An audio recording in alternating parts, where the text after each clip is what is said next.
বড় দেশ ভারত, সেখানেও দেখবেন যখন তখন ভারতের সংখ্যাগরিষ্ঠ যে সম্প্রদায় আছে তারা বিশেষভাবে মুসলমান এবং নির্বিশেষে অন্যান্য সকল ধর্মের মানুষের উপর যখন তখন তারা ঝাঁপায় পড়ে। সেখানেও খুন হয় মানুষ, সেখানেও ইজ্জত যায় আমার মায়ের, সেখানে লুণ্ঠন হয় সম্পদ, সেখানে আগুন ধরে ঘর বাড়িতে, এবং শেষ পর্যন্ত তারা নিজস্ব জায়গা ছেড়ে চোখের পানি ফেলে ফেলে চলে যেতে বাধ্য হয়। এরকম একটা বিভীষিকাময় অবস্থা সেখানে বিরাজ করছে। তার পাশাপাশি যদি আমরা বাংলাদেশের অবস্থা চিন্তা করি, তাহলে এ ধরনের দৃশ্য আমরা খুব একটা দেখতে পাই না। হঠাৎ হঠাৎ মতলববাজ কিছু লোক দুষ্ট আচরণ করলেও গোটা সমাজ যারা নির্যাতিত তাদের পাশে দাঁড়িয়ে যায় এবং তাদের পাশে দাঁড়িয়ে তাদেরকে সাহস হিম্মত দেয়, সহযোগিতা করে, বাঁচার জন্য, লড়াই করার জন্য আশা জাগায়। এটি হচ্ছে বাংলাদেশের বৈশিষ্ট্য। আলহামদুলিল্লাহ, এটিও হোক, এটা আমরা চাই না। আমরা চাই যে মিলেমিশে আমরা সবাই থাকবো। কে কোন ধর্মের অনুসরণ হবে এটা আল্লাহ তাআলার ফয়সালার ব্যাপার। আল্লাহ যাকে দিনের জন্য কবুল করবেন সেই কেবল দিনের নিয়ামত হাসিল করতে পারবে। আমরা জোর করে কাউকে ইসলামে দীক্ষিত করার কোনো অধিকার আমাদের নেই। বরঞ্চ যে যে ধর্মেরই হোক, এদেশের নাগরিক হিসাবে আমরা তার প্রতি শ্রদ্ধাশীল। সে আমার মা হোক অথবা আমার ভাই হোক, সকলের ক্ষেত্রে আমাদের একই দৃষ্টিভঙ্গি। আপনারা দেখেছেন, আমরা 15.5 বছর বড় কষ্টে ছিলাম। আমাদের উপর বিভিন্ন ধরনের জুলুম অত্যাচার করা হয়েছে, অফিস আমাদের বন্ধ করে দেওয়া হয়েছে, নেতৃত্বকে খুন করা হয়েছে, জেলে পুরে রাখা হয়েছে, আমাদের নিবন্ধন কেড়ে নেওয়া হয়েছিল, আমাদের প্রতীকও কেড়ে নেওয়া হয়েছিল, এবং একেবারে শেষ মুহূর্তে এসে আমাদেরকে নিষিদ্ধ ঘোষণা করা হয়েছিল। আমাদের নেতা কর্মীদের ঘর বাড়ি বুলডোজার দিয়ে ভেঙে ফেলা হয়েছিল। আমরা সব কিছু বুকে চেপে আমরা প্রিয় দেশবাসীর পাশে ছিলাম। যখনই দেশবাসীর যেখানে যে সমস্যা দেখা দিয়েছে, বিশেষ করে বিভিন্ন দুর্যোগের সময়, আমরা আমাদের দিকে তাকাইনি, আমরা তাকিয়েছি আল্লাহ তাআলার সাহায্যের দিকে। আমরা স্মরণ করেছি আমাদের দায়িত্বের কথা। আমরা ছুটে গিয়েছি বিভিন্ন মানুষের কাছে। সেখানেও ছুটে দিতে আমরা সেখানে গিয়ে খুঁজি নাই কে কোন দলের আর কে কোন ধর্মের। আমরা দেখেছি তিনি মানুষ, তিনি আক্রান্ত, ক্ষতিগ্রস্ত, আমার দায়িত্ব তার পাশে দাঁড়ানো। আমরা সামর্থ্য অনুযায়ী তাদের পাশে দাঁড়িয়েছি। আমি ছোট্ট একটা গল্প বললে বিষয়টা ক্লিয়ার হবে। কিছুদিন আগে নিশ্চয়ই আপনাদের স্মরণ আছে, মাগুরার আসমা নামের একটা মেয়ে, তাকে তার আত্মীয় বাড়িতে ক্ষতিগ্রস্ত করে তাকে মৃত্যুর দিকে ঠেলে দেওয়া হয়েছিল, এবং ঢাকার সিএমএইচ আপনাদের খুবই নিকটে, সেখানে চিকিৎসাধীন অবস্থায় সে দুনিয়া থেকে বিদায় নিয়েছে। আল্লাহ তাআলা তাকে শহীদ হিসাবে কবুল করুন। অসহায় গরিব পরিবারের একটা মেয়ে। আমরা এই খবর পাওয়ার পরে তার পিতামাতাকে সান্ত্বনা দিতে গিয়েছিলাম। তাদের অবস্থা দেখে বাবা মানসিক ভারসাম্যহীন, এই ঘরে আর কোনো পুরুষ নাই, সবাই মেয়ে লোক, এরকম একটা অসহায় পরিবার। তাদেরকে জিজ্ঞেস করলাম আপনারা চলেন কিভাবে?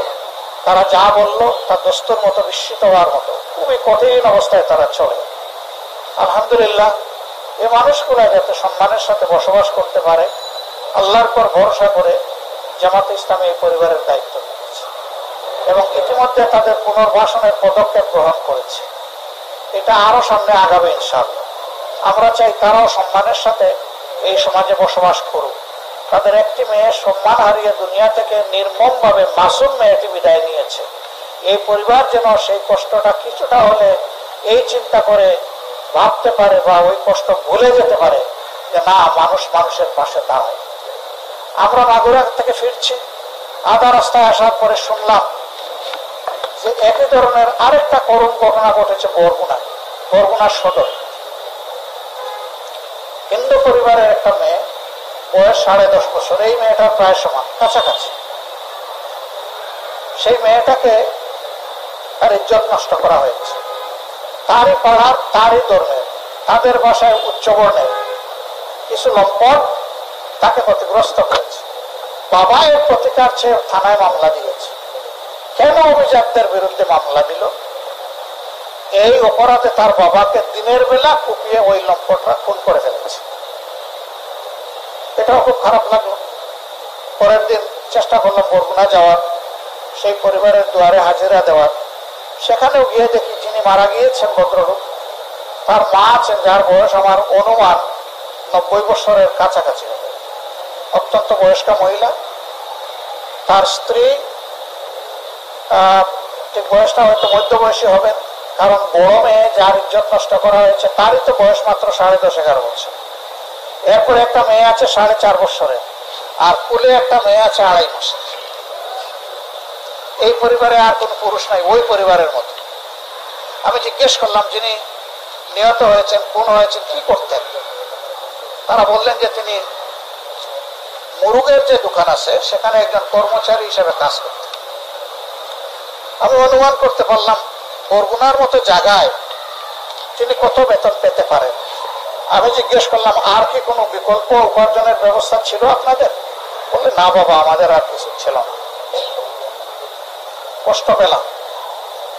ওই শিশু বাচ্চাটাকে খুলে নিলাম, বললাম যে এই বাচ্চা পালবেন কেমনে, এটা আমারে দিয়ে দেন, আমি নিয়ে যাই।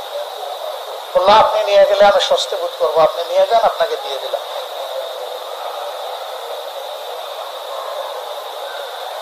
বলছে বাকি 2 বাচ্চা, আমার স্বামীর মা, আমার শাশুড়ি, আমি, আমাদের জন্য আশীর্বাদ করবেন। আমি সামনে কিছুই দেখতে পাচ্ছি না, আমি ভয় পাচ্ছি আমরা কেমনে বেঁচে থাকবো। কুলের বাচ্চা আবার মহিলার কুলে ফিরিয়ে দিলাম, বললাম যে এখন আমাদের বাচ্চা আপনি লালন পোষণ করবেন, আর এই বাচ্চার বয়স 18 বছর মিনিমাম না হওয়া পর্যন্ত আল্লাহ তাকে হায়াত দিন। এই সময় পর্যন্ত পুরা পরিবারের দায়িত্ব জামাতে ইসলামে কবুল করল, আলহামদুলিল্লাহ। তার হাতে 3 মাসের চলার মতো খোরাক, তিনি যা পেতে পারেন তার ডাবল পরিমাণ চিন্তা করে দিয়ে আসলাম, এবং বললাম যে ইনশাআল্লাহ জুলাই মাস থেকে আপনি জুলাই মাসের 1 তারিখ, পরবর্তী মাসের 1 তারিখ, তারপরের মাসের 1 তারিখ, মাস যেটাই আসবে তার 1 তারিখ এই পরিমাণ খরচ আপনার হাতে চললে আপনি পৌঁছলে আপনি চলতে পারবেন কিনা। উনি বললেন বাবা এটা তো কল্পনাও করি না, এত রুজি তো আমার স্বামীর ছিল না। আমি বললাম হ্যাঁ, স্বামীরটাই দিলাম না এই কারণে যাতে কষ্টটা ভুলে থাকতে পারে। দোয়া করেন আমাদের দেওয়া ওয়াদা পূরণে আল্লাহ যেন আমাদেরকে সাহায্য করেন। এইরকম জুলাইয়ে যারা নিহত হয়েছেন তাদের অনেকেই শ্রমিক, খুবই গরিব মানুষ। আমরা সমস্ত শহীদদের জীবনী তুলে এনেছি। 10 ভলিউমে আগে ছিল, এখন আরো 2 ভলিউম তৈরি হয়েছে। প্রায় 1500 পৃষ্ঠার এই ভলিউম গুলা তৈরি হয়েছে। তো সেখানে 72 ভাগ মানুষ আমরা দেখতে পেলাম একেবারেই প্রান্তিক গরিব। এই লোকটাই ছিল তাদের পরিবারের সম্পদ, তারা চলে গিয়েছে। আমরা চেষ্টা করেছি প্রত্যেকটি পরিবারে পৌঁছার, এবং চরম অসহায় যারা আল্লাহর উপর ভরসা করে তাদেরও দায়িত্ব নেওয়া। কিন্তু আলহামদুলিল্লাহ সমাজের মানুষের সকলের মন মরে যায়নি। বিভিন্ন জায়গায় খবর পেয়ে অনেকে আমাদের কাছে ছুটে এসেছেন যে ওই পরিবারটার দায়িত্ব আমাকে দেন, আমি নিতে চাই।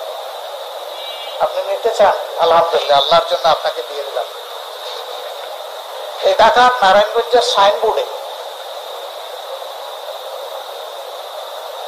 মাসুমা নামের একজন মেয়ে, তিনি উপর থেকে হেলিকপ্টারের ছোড়া গুলিতে নিহত হয়েছেন। কোলে তার 2 মাসের শিশু বাচ্চা ছিল, কোল থেকে বাচ্চাটা ছিটকে পড়ে গেছে। শুকর আল্লাহ তাআলার এই বাচ্চার কিছুই হয়, গায়ে সামান্য আঁচড় লাগারও কোনো চিহ্ন নাই। বাচ্চা বেঁচে গেছে, মা চলে গেছে। স্বামী গার্মেন্টস শ্রমিক, আমরা সেখানে তাদেরকে দেখতে গেলাম। এই ক্ষেত্রেও বাচ্চাটার দায়িত্ব আল্লাহর উপর মেহরবানি ভরসা করে আমরা কবুল করলাম। ঢাকার একজন বড় শিল্পপতি, তার কোনো বাচ্চা কাচ্চা পান নাই, তিনি ওই খবরকে পরিবারে গিয়েছেন, কে বলেছেন এই বাচ্চাটা আমাকে দেন, আমি দত্তক নিতে চাই, তারে পালতে চাই আমার নিজের মেয়ে হিসাবে। যিনি মারা গেছেন তার নাম সুমাইয়া, তার মেয়ের নাম সুবাইতা। সুবাইতার দায়িত্বটা আমি নিতে চাই, আমার মেয়ে বানাতে চাই। তারা তখন বলল যে আমাদের কঠিন বিপদের সময়ে জামাতের লোকেরা আমাদের কাছে এসেছিলেন, তাদের আমির সাহেব এসেছিলেন, আমরা তো বেবি তাকে দিয়ে দিয়েছি, সুতরাং তার অনুমতি ছাড়া আমরা কিছুই করতে পারবো না, আমাদের কিছু করার নেই। সেই লোক আমাকে খুঁজে বের করে আমার কাছে এসেছে, বিশাল বিত্তশালী মানুষ। আমি বললাম যে ভাই, আমি আপনার হয়ে তাদেরকে রিকোয়েস্ট করতে পারবো, কিন্তু বাধ্য করতে পারবো না। তারা যদি খুশি হয়ে আপনাকে দেয়, আমাদের কোনো আপত্তি নেই, আমরাও খুশি থাকবো। আমরা চাই বাচ্চা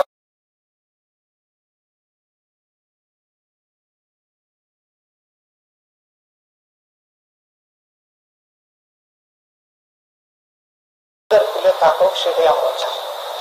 আল্লাহু আকবার। মানুষের এই ভালোবাসার মর্যাদা কি দিয়ে আমরা পরিশোধ করতে পারবো বলেন? সারা বাংলাদেশ ঘুরে ঘুরে আমরা চেষ্টা করেছি এই দুঃখী মানুষগুলোকে আমাদের বুকের বিছানায় জায়গা দিতে। কতটা পেরেছি আল্লাহ ভালো জানেন। কেন আমরা এটা করি? আমরা করি এই কারণে যে মানুষ আশরাফুল মাখলুকাত। এই মানুষকে আল্লাহ সবচেয়ে বেশি ভালোবেসে সমস্ত সৃষ্টির উপর তাকে গুরুত্ব দিয়েছেন, প্রাধান্য দিয়েছেন। এই মানুষকে আমরা যদি সম্মান করি, তাহলে আল্লাহর ভালোবাসা আমরা পাবো। শুধু এই আল্লাহ তাআলার ভালোবাসার কাঙ্গাল হয়ে এই কাজটা আমরা করি। এবং আমরা বিশ্বাস করি, সমাজে যদি এই ধরনের দরদ ভালোবাসার ভিত্তিতে একটা সমাজ গড়ে ওঠে, তাহলে সেই সমাজটাই কল্যাণ রাষ্ট্র, যেখানে প্রত্যেকটা মানুষ প্রত্যেকটা মানুষের কাছ থেকে সম্মান পাবে, ভালোবাসা পাবে। রাষ্ট্রের কাছ থেকেও সম্মান পাবে, ভালোবাসা পাবে। মানুষ বসবাস করবে তার নিরাপত্তা নিয়ে এবং তার মর্যাদা নিয়ে। এই দুইটা জিনিস সে ভোগ করবে। আবার বৃদ্ধ বনিতা যারাই আছে, সকলে যার যার জায়গায় খুশি থাকবে, এমন একটা রাষ্ট্র আমরা গড়ে তুলতে চাই। সম্মানিত ভাইয়েরা, এই রাষ্ট্রটা তাহলে কিভাবে গড়ে উঠবে? এই রাষ্ট্র গড়ে উঠবে যদি সেই রাষ্ট্রটা আসলে এমন একটা আদর্শকে, বাস্তব আদর্শকে অনুসরণ করে, যেটা দুনিয়ায় ছিল, যেটা দেখে শিক্ষা নেওয়ার জন্য। হ্যাঁ, সেই আদর্শটা হচ্ছে নবী করিম সাল্লাল্লাহু আলাইহি সাল্লামের আদর্শ।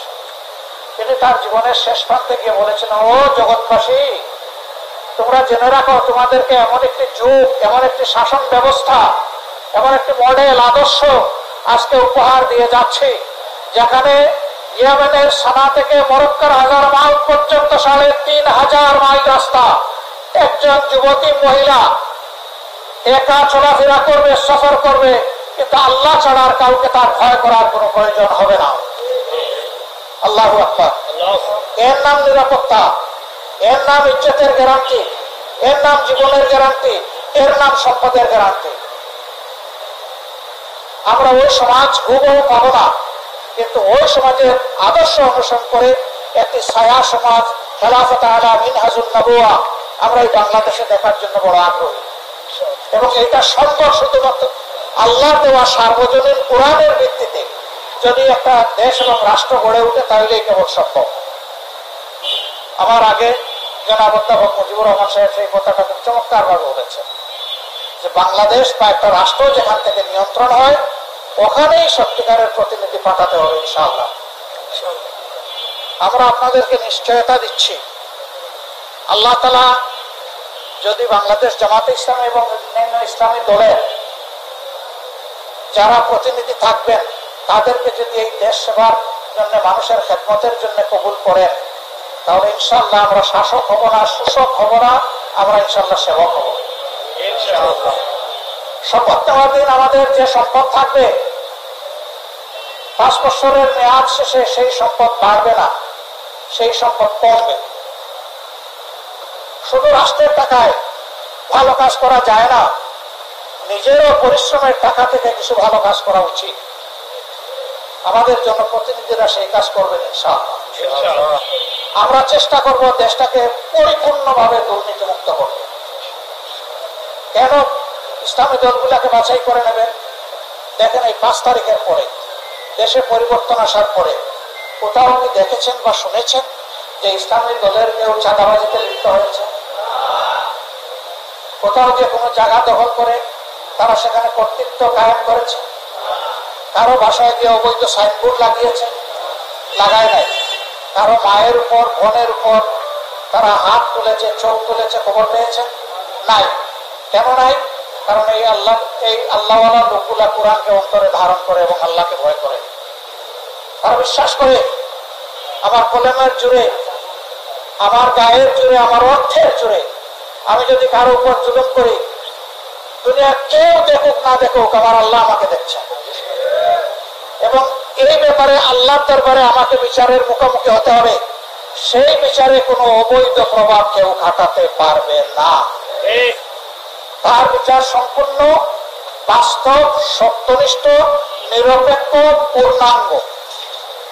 একটা মানুষ দুনিয়া এমন আছে একাধিক খুন করে, 10, 15, 20টা খুন পর্যন্ত করে।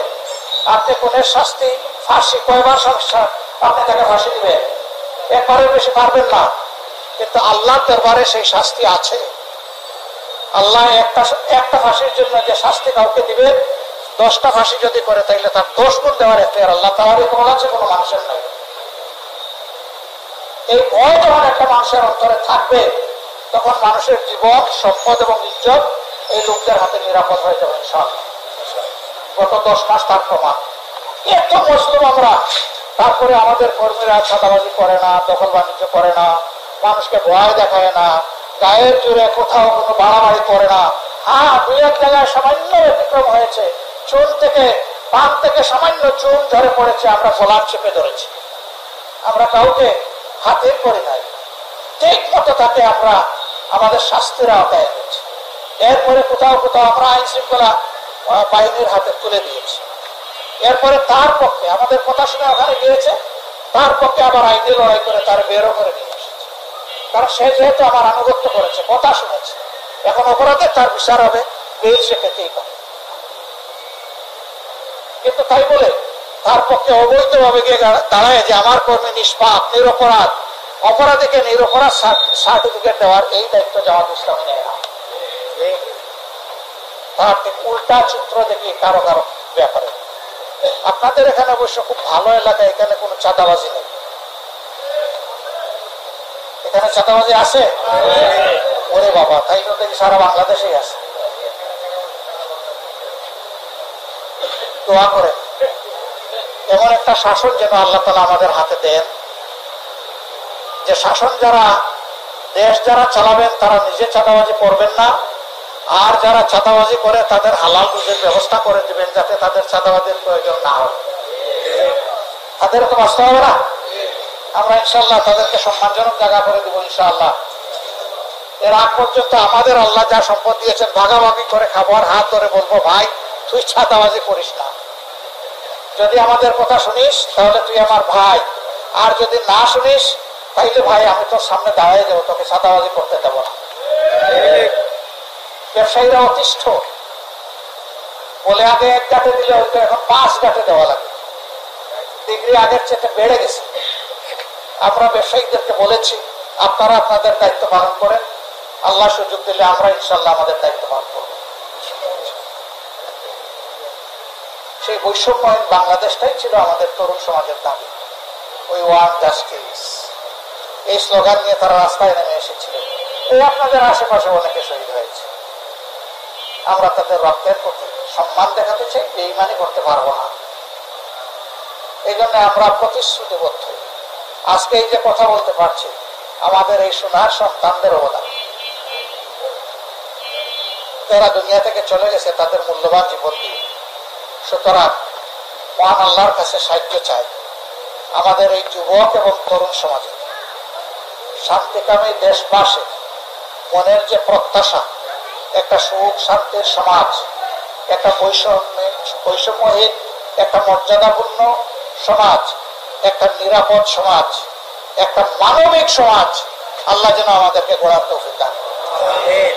আমাদের কোনো কাজ যদি প্রশ্নবিদ্ধ মনে হয় অবশ্যই সমালোচনা করবেন, ধরে দিবেন, পরামর্শ দিবেন, আমাদেরকে এটা থেকে বিরত রাখার জন্য আপনারা চেষ্টা করবেন। তখন আমরা বুঝবো যে আপনারা সত্যি দেশের ভালো চান, আমাদেরও ভালো চান। আর যদি আপনারা আমাদের ভুল দেখে, অপরাধ দেখে চুপ করে থাকেন, আমরা বুঝবো যে আপনারা আমাদের বন্ধু নন। আপনারা বন্ধু হলে আমাকে আমার অপরাধ থেকে ফেরানোর জন্য আপনার অবশ্যই চেষ্টা করা উচিত। আমরা এটাকে অভিনন্দন জানাই। কত পোস্টমার্টম আমার করে, আমাদের দলের করে, তার কোনো সীমা নাই। আমরা দেখি না যে কে কোন ভাষায় আমার সমালোচনা করলো, দেখি যে সমালোচনার মধ্যে আমার জন্য শিক্ষণীয় কিছু আছে। যেটা শিক্ষণীয় সেটা আমি ধারণ করবো, যেটা শিক্ষণীয় না তাকে আমি ক্ষমা করে দেবো। ওটার পিছনে আমি দৌড়াবো, তার উপর হিংসা রাখবো না। সম্মানিত ভাইয়েরা, তাই আসুন আমাদের প্রিয় জনগণের এই প্রত্যাশা পূরণে কোরআনের ভিত্তিতে আমরা একটা নির্মল মানবিক সমাজ গড়ে তোলার জন্য, বৈষম্যহীন এবং দুর্নীতিমুক্ত একটা সমাজ গড়ার জন্য আমরা এগিয়ে যাই। আমাদের আগামী প্রজন্ম যারা কেউ দুনিয়ায় এসেছে, কেউ আসে নাই, তাদের জন্য একটা নিরাপদ আবাসন আমরা গড়ে দিয়ে যাই। এটি হবে আমাদের জীবনের পরম পাওয়া। আমাদের সন্তানদের জন্য যদি একটা সুন্দর দেশ আমরা উপহার দিয়ে যেতে পারি, আমাদের কথার মধ্যে কোনো ওয়াদা নাই, বড় ধরনের ফুলচুরি নাই, এই করে দিব, ওই করে দিব, উন্নয়নের জোয়ারে আসমানে নিয়ে যাব, এই ধরনের কথা বলাটা আমরা সমীচীন মনে করি না। তবে হ্যাঁ, নির্বাচন সামনে রেখে সরকারের যদি আপনাদের ভালোবাসা নিয়ে আমরা যেতে পারি, তাহলে দেশকে নিয়ে আমাদের কি চিন্তা ভাবনা, আমাদের যুব সমাজের জন্য আমাদের কি পরিকল্পনা, আমাদের মা বোনদের জন্য কি পরিকল্পনা, আমাদের শ্রমিক সমাজের জন্য কি পরিকল্পনা, ব্যবসায়ী বন্ধুদের জন্য কি পরিকল্পনা, শিক্ষা বিভাগে যারা আছেন তাদের জন্য আমাদের কি পরিকল্পনা, দেশের অর্থনীতি নিয়ে আমাদের কি পরিকল্পনা, বিভিন্ন দেশের সাথে সম্পর্কের ক্ষেত্রে আমাদের কি পরিকল্পনা, আমরা ইনশাল্লাহ সবিস্তারে জনগণের সামনে পেশ করব। তবে আমরা যা বিশ্বাস করব এবং যা অনুমান করবো যে আল্লাহ তৌফিক দিলে এটা করতে পারবো, আমরা শুধু ওইটুকু বলবো। যেটা পারবো না এমন কোনো মিথ্যা আশ্বাস আমরা জাতিকে দেওয়ার পক্ষে নয়। ধোঁকা দিয়ে মানুষের সমর্থন নেওয়াকে আমরা জায়েজ মনে করি না, সেটা যেভাবেই হোক না কেন। আল্লাহ যেন এমন একটি সুষ্ঠু নির্বাচন বাংলাদেশে পাওয়ার জন্য এই জনগণকে বিশেষভাবে সাহায্য করেন। আমরা বিভিন্ন ধরনের কথা শুনতে পাচ্ছি, অমুক হবে, তমুক হবে, দখল হবে। মনে রাখবেন, যেই জাতি রক্ত দিয়ে পরিবর্তন এনেছে সেই জাতি অধিকারের জন্য প্রয়োজনে আবার রক্ত দিবে, কালো হাত লম্বা থাকতে দেবে না। এই জন্য এখন থেকে আমাদেরকে তৈরি থাকতে হবে। আমার অধিকার আমার ভোট, কোন ডাকাতকে আমি চিন্তাই করতে দেব না। প্রত্যেকটি মানুষের ভোটকে নিশ্চিত করতে হবে। আমরা জোরালো দাবি তুলেছি, বিদেশে যারা আছে এবার তারা আমাদের সাথে সমানতালে যুদ্ধ করেছে, জীবন বাজি রেখে। তাদের ভোটাধিকার অবশ্যই দিতে হবে, তৈরি করে দিতে হবে। আমরা দাবি করেছি আমাদের একজন যুবক যে ভোটার বয়সের উপযুক্ত হয়েছে, কেউ যেন ভোটার তালিকা থেকে বাদ না পড়ে। আবার মৃত যে সমস্ত ভাইবীয় ভোটার আছে তাদেরকে যেন ছাঁটাই বাছাই করে ভোটার তালিকা পরিচ্ছন্ন করা হবে। ভোটের বিভিন্ন পর্যায়ে যারা সংযুক্ত থাকবেন তাদেরকে মনে রাখতে হবে তারা রাষ্ট্রের কর্মচারী, তাদের উপর জনগণের আমানত, সেই আমানত রক্ষা করা তাদের দায়িত্ব। কারো প্রতি অনুরাগ বা বিরাগ সম্পূর্ণ ধরনের হারাম। কারোর পক্ষ নেবেন, বিপক্ষ নেবেন, এটা আমরা এলাও করবো না। সবাইকে ধন্যবাদ। আসসালাম।